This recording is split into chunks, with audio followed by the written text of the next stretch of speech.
लेकिन हम दोनों समस्या से आए थे, समझ गए। तो मेरा सपना बहुत बड़ा था। अभी बार बार सर बता रहे थे कि सपना और उत्साह का बिजनेस है। जिसको सपना बड़ा रहेगा, सोच बड़ा रहेगा, उत्साह रहेगा, वही इसमें सफल होंगे। रिएक्शन में आना कोई बड़ी बात नहीं है, लेकिन रिएक्शन में टिके हुए रहना, धैर्य बना के रहना बहुत जरूरी है। तो 2 मिनट में ज़्यादा नहीं, हम अपना बारे में थोड़ा, जो नया लोग बहुत हाथ उठाए हैं, पहली बार हमको देखते हैं, उनको बताना चाहिए ना। तो मेरा कहानी है कि हमको, मेरा सपना बहुत बड़ा था। अच्छा खासा घर में पढ़े थे और हमको लगता था कि सरकारी जॉब बहुत अच्छा होता है। उसके लिए टीचर के लिए प्रयास किए, लेकिन हुआ नहीं। फिर घर में हाउसवाइफ, लेकिन लगातार हम सपना देखते रहे, अपने सपना को गला नहीं घोटे। बहुत सारे लोग होते हैं ना कि जब सपना पूरा ना होता है तो उसको गले में दबा देते हैं कि चल तू मर जा। अब हम उतने में मेंटेन करना सीख जाते हैं, लेकिन हम मेंटेन करना सीखे नहीं। अपना सपना को जगा कर ही रखें और लगातार सपना के लिए भगवान से प्रार्थना करते रहें।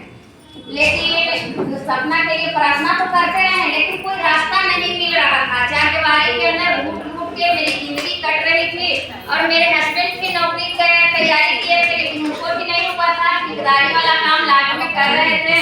4 बच्चा था, पढ़ाई लिखाई प्राइवेट में भी चल रहा था, लेकिन हमको सपना बड़ा होने के कारण बार बार झटका लगता था कि आज जो मेरे हस्बैंड का इनकम है, किसी तरह बच्चा को पढ़ाई लिखाई चल रहा है, लेकिन जो शिक्षा हम लिए हैं और हमको जॉब नहीं लगा।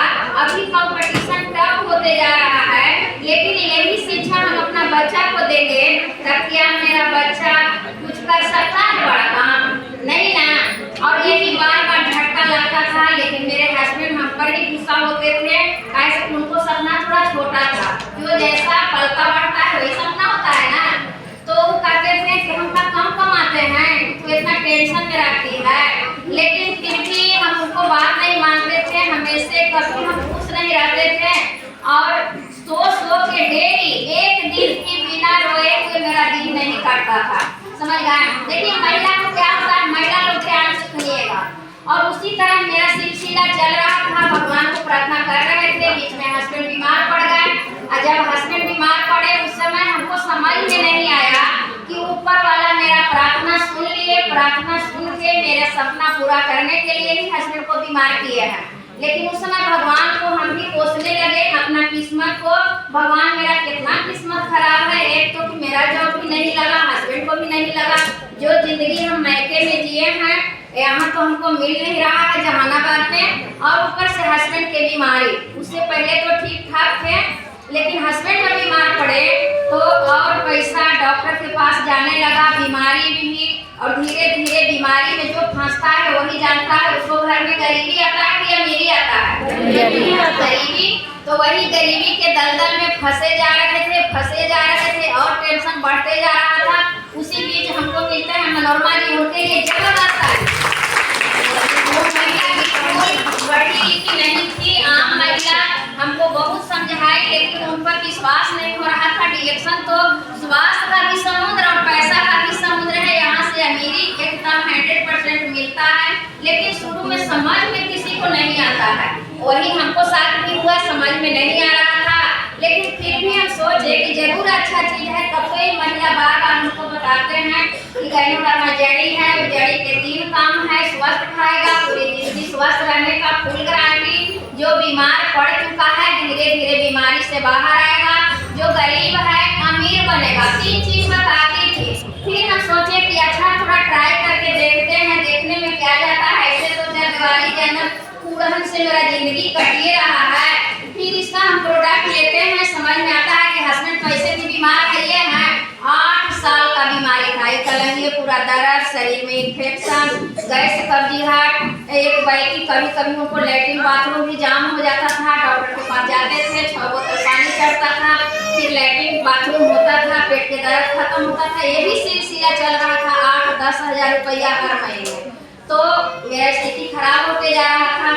फिर हम सोचे कि अच्छा देखते हैं यूज करके प्रोडक्ट को। फिर हम खरीदते हैं, यूज करके रेसिगैनो की आस्पाइरुलिना यूज कराते हैं। 7 महीना में बिल्कुल हस्बैंड ठीक हो जाते हैं। फिर उससे हम बोलते हैं कि एक बात तो आपको सही प्रोडक्ट तो एकदम लाजवाब है, नंबर 1 है।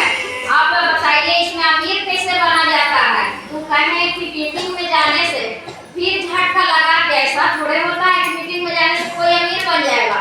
फिर सोचे कि अच्छा पहला बात पर भी तो विश्वास नहीं कर रहे थे, अभी भी कमा करके देखते हैं, एक तो सही हुआ। फिर हम मीटिंग में जाते हैं जहानाबाद शालीमार में, वहाँ मीटिंग के लिए जबरदस्त आई। और एक मीटिंग में सब कुछ तो समझ में नहीं आता है, लेकिन जो भी आदमी पूरा एकदम पूरा मीटिंग एकदम बिना मोबाइल बजाए, बिना उठा बैठी कैले, बिना किसी से बात किए हुए एकदम शुरू से लास्ट तक जो सुनेगा उसको इतना तो जरूर समझ में आ जाएगा कि एक जगह मेरे लिए परफेक्ट है कि नहीं। तो वही हम काम किए, जो जाके हम तो बैठने का जगह भी नहीं मिला था, नया आदमी को तो लेट होता ही है, हम भी पहली बार गए थे। एकदम पीछे खड़ा होकर मीटिंग सुने, लेकिन मोबाइल को बंद करके उठा बैठी नहीं, किसी से बात नहीं, पूरी मीटिंग को बढ़िया से लास्ट तक समझे। और समझने के बाद समझ में आ गया कि चाहे जारा जमाना खिलाफ हो, करना चाहिए वही काम जो सच्चा और साफ हो। तो डायरेक्टर से अच्छा सच्चा और साफ कोई है नहीं है।